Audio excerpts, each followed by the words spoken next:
Le bassin du Congo abrite la deuxième forêt tropicale du monde après l'Amazonie, 180 millions d'hectares, dont les 2 tiers se trouvent en République démocratique du Congo, un pays 5 fois grand comme la France.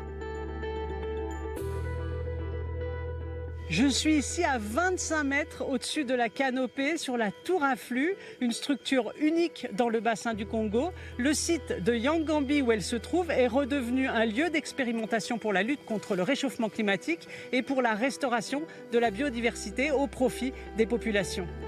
Haute de 55 mètres, cette construction est venue rejoindre il y a un an les quelques 1400 tours à flux dans le monde.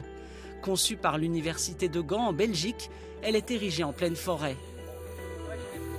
Cette structure nous permet de quantifier l'échange de gaz à effet de serre entre l'atmosphère et la forêt.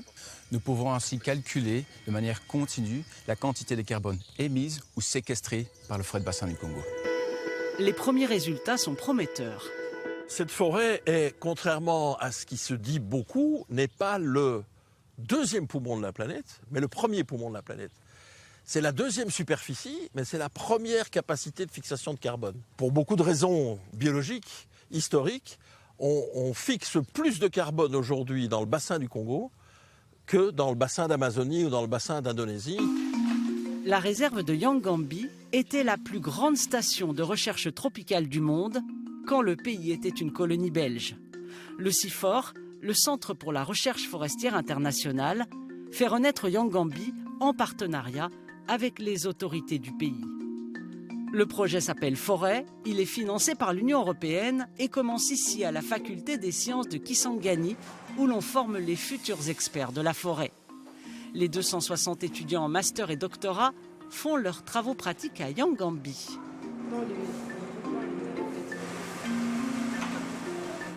Ce matin, Yves y anime un atelier de sensibilisation pour les enfants. Ils seront la prochaine génération responsable de la protection de leur forêt.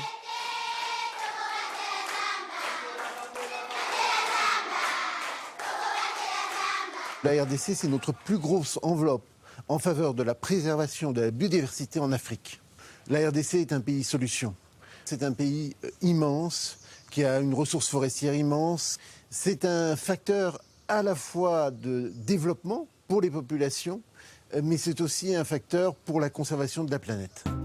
Le projet Forêt, ce sont ici aussi